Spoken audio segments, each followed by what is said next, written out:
দেখা যাচ্ছে। আমার ছেলে বলে মানে ইস্পার উস্পার, এই ইস্পার উস্পার ব্যাপারটা হচ্ছে ইস্পার উস্পার দেখা যাচ্ছে পুরোটার মধ্যে। টেনে নাও হাতটা। খুব সুন্দর একটা মাসলিন।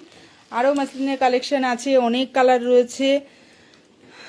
যারা রূপসমুদ্র বুটিকের কালেকশন পছন্দ করছো, যারা শাড়িগুলো পছন্দ করছো, অনেক শাড়ির কালেকশন রয়েছে।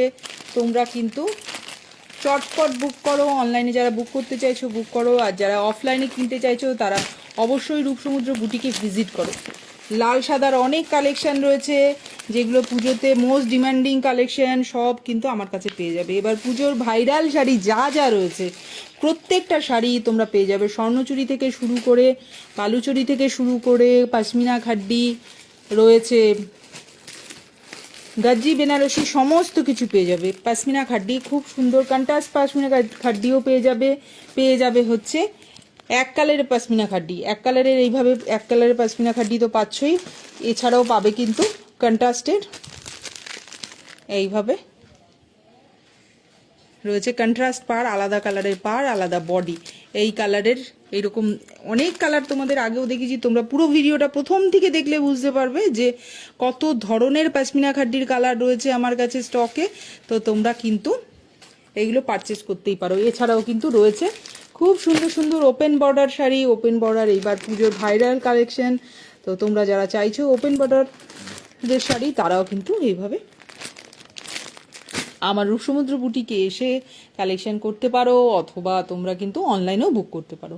পরের কালেকশনটা কিন্তু দুর্ধর্ষ একটা কালেকশন, যেটা মেয়েরা ভীষণ এখন পছন্দ করছে, ইয়েলোর মধ্যে পিঙ্ক। তো কথা না বাড়িয়ে চলে যাচ্ছি পরের কালেকশনটা দেখাতে। এই একটা মাসলিন রয়েছে, মাসলিনটা রয়েছে ইয়েলোর মধ্যে পিঙ্ক। একটু কাছের মধ্যে কাছে হয়। তো জাস্ট আমরা কিন্তু এই যে বিশাল বড় একটা গাঠ এসছিল, যেটা আমরা আজকে ওপেন করলাম। ওপেন করে শাড়িগুলো দেখাচ্ছি। এই হচ্ছে মাসলিনটা একটু যদি খুলে ভেতরটা হাত দিয়ে দেখানো যেত ভালো। তো যাই হোক, এটা আর দেখানোর দরকার নেই। আমরা পরে আরেক দিন আমরা কিন্তু সামনে থেকে পুরো একদম গায়ে ফেলে হাত দিয়ে এইভাবে সুন্দর করে কাপড়ের কোয়ালিটিটা আমরা দেখাবো। কিন্তু আজকে জাস্ট শাড়িগুলোর কালেকশন কি কি শাড়ি রয়েছে সেই কালেকশনগুলো একটু দেখিয়ে দিচ্ছি। আর রয়েছে দেখো কত সুন্দর একটা মাসলিন। এই ইয়েলোটা কি ইয়েলো বলবো বলতো, এই ইয়েলোটা না অনেকটা সেই পাকা পেঁপের একটা রং হয় না, পাকা পেঁপের রংটার মতো। পাকা পেঁপের মধ্যে যেই রংটা থাকে, যে হলুদ না, কমলা না, গোলাপি না, তিনটে কালার মিশিয়ে যেরকম একটা রং থাকে, সেরকম একটা হলুদ বডিতে।